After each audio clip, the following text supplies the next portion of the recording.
I want to welcome to the podium tonight the Parliamentary Secretary for Development Assistant, Mr Bob McMullan. In 1988, Bob was sworn at in Canberra. Bob was sworn in at Canberra. Bob was, yeah, well, he's a politician. He deserves to be sworn at, doesn't he?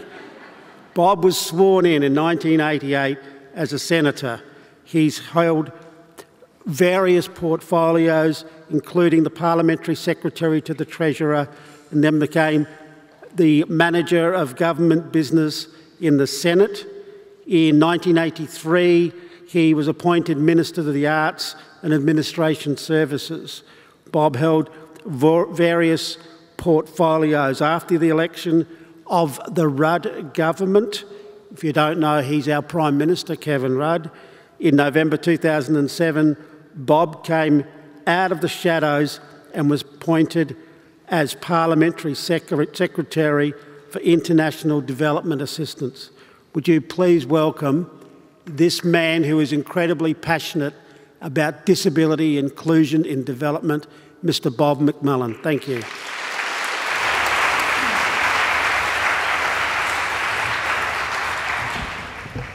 Thank you very much, Jim, and thank you to Rudely Interrupted.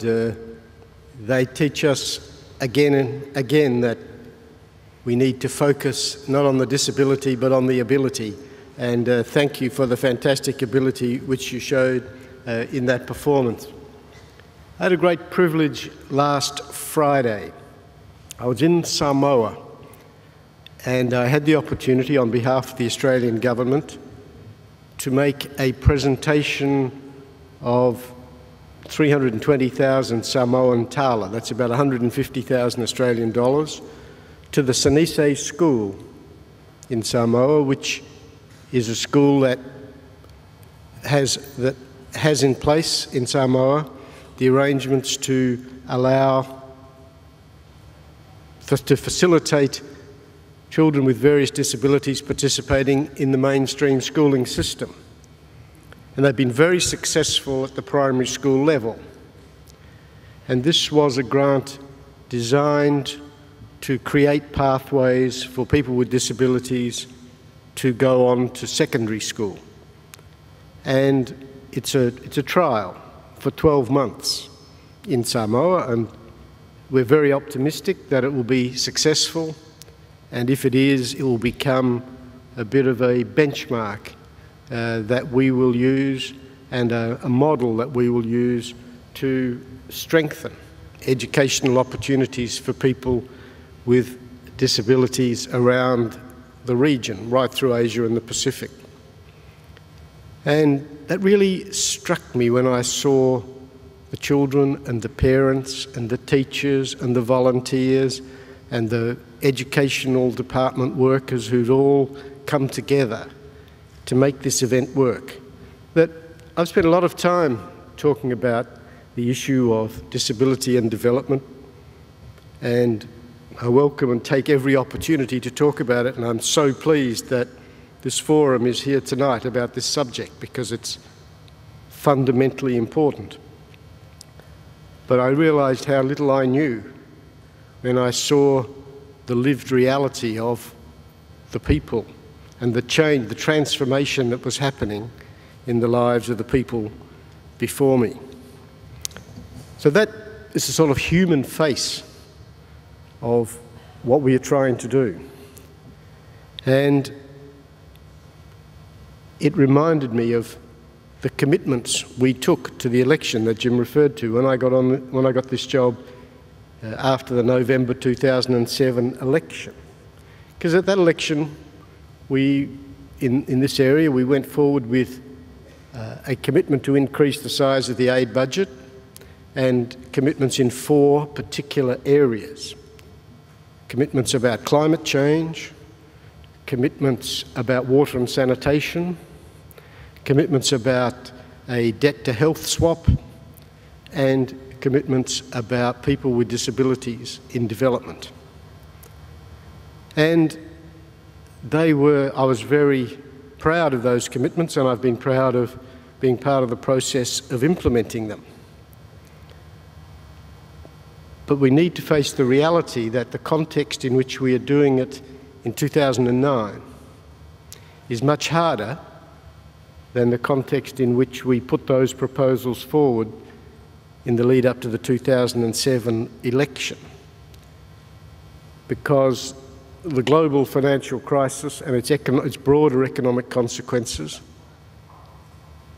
are affecting the capacity of our developing country partners to provide resources for the programs and projects and proposals that we wish to see them undertake and that we wish to work with them on.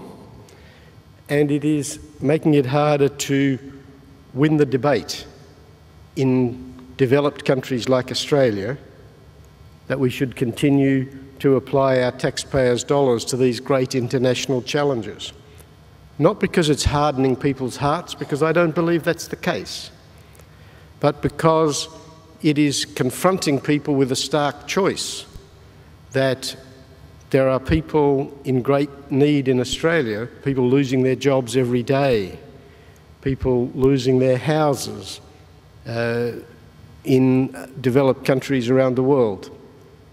And so we face a challenge, an advocacy challenge, to persuade our fellow Australians and others from developing countries that we have to maintain our commitment to increase our contribution to development assistance, and that we have to maintain our focus on the humanitarian and the national interest implications of a continuing commitment to provide greater assistance. And I want to come back to that point, but I wanted to say that as part of the context that we face when we talk about the issue of people with disabilities and their place in the development agenda.